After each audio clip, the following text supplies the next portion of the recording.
On August 1st, 1973, Uri Geller walked onto the Tonight Show stage expecting to demonstrate his psychic powers to 15 million viewers. Instead, he sat there for 22 minutes, humiliated, unable to perform a single trick. Carson had secretly rigged the entire setup to expose him as a fraud, and what followed became the most famous disaster in late-night television history. That's just one name on a secret list Johnny Carson capped, a banned list with over 30 names confirmed by his producer Peter Lassily, who worked with him for 22 years. Both Burt Reynolds and Rich Little claimed they'd actually seen a physical copy. Getting your name on that list meant career consequences, getting shut out from the most important platform in television during Carson's 30-year reign from 1962 to 1992. What earned someone a ban? Sometimes it was about being unfunny, but more often it was about crossing Carson personally, disrespecting his crew, or committing the cardinal sin of being boring. Today, we're counting down the 10 most notable cases, drawn from over 400 interviews compiled in Mark Malkoff's biography, Love, Johnny Carson, and the stories behind these bans reveal just how much power one man held over American entertainment. Number 10. Uri Geller, the most famous Tonight Show disaster. Johnny Carson was an accomplished amateur magician, and he considered people claiming genuine supernatural powers to be offensive to real practitioners of the craft. When Israeli psychic Uri Geller was scheduled to appear, Carson secretly enlisted skeptic James Randi to help expose him on air. Carson's staff prepared their own props, including spoons and film canisters coated with rubber cement, and kept everything away from Geller until airtime, giving him no opportunity to examine or prepare the materials beforehand. Without access to his usual props, Geller sat on national television unable to perform any of his signature tricks. During the appearance, Geller said things like, "This scares me," and claimed he was experiencing low energy and being under too much pressure, offering a stream of excuses as the minutes ticked by uncomfortably. Geller later recalled, "I sat there for 22 minutes, humiliated. I went back to my hotel, devastated. I was about to pack up the next day and go back to Tel Aviv. I thought, that's it, I'm destroyed." But here's the part most people miss. His failure actually increased his fame. Believers argued that if his powers were fake, they would have worked every time. So the failure proved they were real. Immediately booked on Merv Griffin's show, Geller himself later said, "That Johnny Carson show made Uri Geller." The appearance that was supposed to destroy him became the most famous moment of his career. Number 9. Joan Rivers, The Betrayal. Joan Rivers appeared on The Tonight Show approximately 185 times over 20-plus years, and in September 1983, she became Carson's official permanent guest host. She was family, she was trusted. April 25, 1986 brought a warm, nostalgic appearance where Rivers celebrated the 25th anniversary of her Tonight Show debut, wearing the same dress from 1965. 9 days later, she announced she was leaving to host her own show on Fox, making her the first woman to host a late-night network talk show. The problem was this: Rivers never told Carson directly. Brandon Tartikoff, then NBC president, had to break the news to him. Rivers claimed she called Carson twice to explain. "The first person I called was Johnny Carson. He slammed the phone down. I called again, he slammed it down again, and never spoke to me again, ever." Carson denied ever receiving any call. Peter Lassily, the producer, said, "She handled it terribly because if she had come to him anywhere during those negotiations and said, 'Hey, I've got another offer that's very tempting and I really want to take it,' Johnny would have said, 'Go with my blessings.' She couldn't have made a worse decision." And this is where it gets worse. Rivers was permanently banned from NBC Late Night, and her Fox show lasted only 7 months. Edgar Rosenberg, her husband, committed suicide in August 1987 after both were fired from the show. Joan Rivers never returned to The Tonight Show while Carson was alive and remained banned through the Jay Leno and Conan O'Brien eras.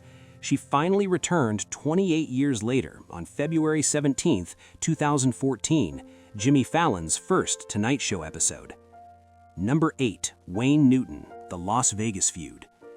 The Carson-Newton feud started with a business deal gone wrong, Both attempted to purchase the Aladdin Hotel in Las Vegas after its owners lost their gaming licenses due to mob ties. Carson signed a letter of intent for $103 million, but Newton made a backup offer of $85 million and won the bid. After that, Carson began relentlessly mocking Newton in his monologues, with jokes questioning his masculinity and sexuality. One example, "I saw Wayne Newton and LaBautry in a heart-shaped bathtub together." Newton had enough. In a 2007 interview on Larry King Live, he described what happened next. He went to NBC in Burbank and walked into Carson's office, where producer Freddie DeCordova was present.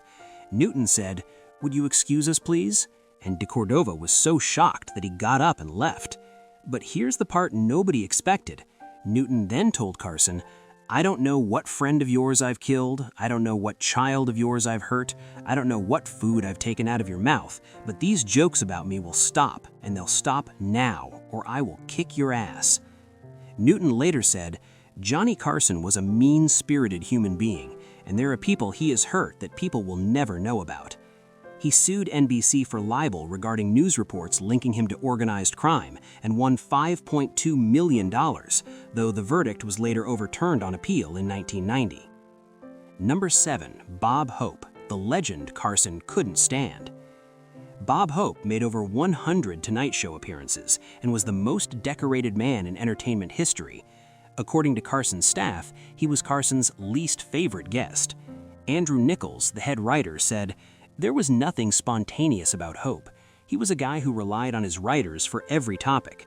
Johnny was very quick on his feet, very well read. He appreciated people who he felt engaged with the real world. There was nothing to talk to Bob about." Hope could only answer predetermined questions in order, and if Carson asked them out of sequence, Hope would give the wrong answers. Carson's team would request 2-minute clips, while Hope would bring 5-minute excerpts, and his performances became lethargic as he aged. After one particularly weak Hope appearance in the late 1980s, Carson told his staffers, "If I ever end up like that, guys, I want you to shoot me." And this is where things get complicated. There was also an incident at Frank Sinatra's gala for Reagan's first inauguration where Hope handed Carson pages of jokes, saying, "I've written some lines that you might like to use." Carson politely declined, but fumed afterwards. Can you imagine the nerve of the man to think that I need jokes from him? So why wasn't Hope banned? Because NBC had given Hope contractual power to book himself on The Tonight Show whenever he wanted to promote his specials, which meant Carson was stuck with him. Number 6. Wayne Shatner, 3 violations in 1 appearance. In 1983, Wayne Shatner managed to violate 3 Tonight Show rules, and it was almost impressive how thoroughly he offended Carson. Shatner spoke monotonously for 4 minutes straight without allowing Carson to interject, which is an eternity on a talk show where the host needs to guide the conversation. Then he turned his back to Carson to talk to fellow guest Buddy Hackett, violating basic talk show etiquette. But here's the part that sealed his fate. He mentioned the competitor network ABC by name while promoting his show TJ Hooker. Tonight Show rules allowed you to mention non-NBC shows, but you never mentioned the competitor network's name, and the word ABC was actually muted for the broadcast. Shatner later described having awful experiences with Carson and said he didn't understand why the host would get a hate-on for people. Permanently banned from Carson-hosted shows, Shatner did return to The Tonight Show when guest hosts like Jay Leno were in the chair. Number 5. Jerry Lewis. Crew abuse ends an 80-appearance run. Jerry Lewis had appeared or guest-hosted The Tonight Show over 80 times through the summer of 1975. That all ended because of one incident during Lewis's guest hosting weeks. Lewis had a confrontation with Don Schiff, the cue card operator. Schiff told Carson he would never work cards when Lewis was guest hosting because Lewis got hysterical and verbally abusive when Schiff couldn't fulfill a request in time. Carson made a quick decision. Despite Lewis being a giant of American entertainment, Lewis would never guest host or appear on the show again because Carson did not tolerate anyone who disrespected his staff and crew, stars damned. Jerry Lewis was permanently banned, with only a brief exception over the following 17 years. Number 4. Dana Carvey's SNL impression that went too far. Dana Carvey's Carson impression on Saturday Night Live initially seemed to please the host, and Carson understood that impressions were a form of tribute. But in 1990, Carvey crossed a line with a sketch called Carcinio that portrayed Carson as out of touch, unhip, and clueless while chatting with competitor Arsenio Hall. Jeff Sotzing, the producer, reported Carson saying, "I don't talk like that. I don't use those expressions." On air, without naming SNL directly, Carson made a reference. "I'm getting senile. Both of us. We're old. A couple of old farts is what we are." And this is where Carson drew the line. Carvey was permanently banned from The Tonight Show, and Carson wouldn't even allow Carvey to appear to promote the Wayne's World movie. Number 3. Orson Welles, audience plants in a magic act. Johnny Carson had deep admiration for Orson Welles. The legendary director and actor became a Tonight Show regular starting in 1978 and eventually guest hosted multiple times. But during his 5th guest hosting appearance in the early 1980s, Welles crossed a line Carson couldn't forgive. Welles performed a mentalist routine, and the trick failed because the 2 men he had hired to sit in the audience made a mistake. Carson wasn't irate because the trick flopped. Magic tricks fail sometimes, and Carson was a skilled amateur magician himself who understood that. But here's what Carson couldn't forgive. Using audience plants violated the unspoken contract with the audience, and that was it. Permanent ban, despite Carson's deep respect for Welles's artistry. Number 2. Carl Sagan, correcting Carson on air. Sagan appeared at least 24 times and was one of Carson's most beloved recurring guests, with the two seeming to have a genuine friendship and shared curiosity about the cosmos. Sagan had become something of a celebrity because of his Tonight Show appearances. But in 1986, during discussions about Halley's Comet, Sagan corrected Carson twice on factual matters. Carson made light of his mistakes on camera and hid his embarrassment with his affable smile, but inside he felt slighted. And this is where things get complicated. Despite his abiding respect for Sagan, Carson made sure the astrophysicist was not invited back to the talk show that had brought him enviable celebrity status. This is one of the more disputed bans. Some sources suggest Sagan's decreasing availability due to illness may have also been a factor, and Sagan died in 1996. But according to accounts from Carson's staff, being corrected on air was something Carson didn't forgive. 3 more guests earned their spots on Carson's banned list for different reasons, and each reveals something about what Carson valued most. Ellen DeGeneres became the first female comedian invited to sit on the couch after her stand-up set in November 1986, a major milestone. Sometime in the late 1980s, though, Carson specifically instructed her not to do certain material, later identified as a religious joke, but she did it anyway. After the show, Carson chastised Ellen in front of his staff, and Jim McCauley, the talent coordinator, made her and her guest leave, saying, "You won't be back again too soon." DeGeneres returned in 1989, but only when Jay Leno was guest hosting. Steve Allen, the original Tonight Show host who ran the program from 1954 to 1957, had guest hosted Carson's version approximately 60 times.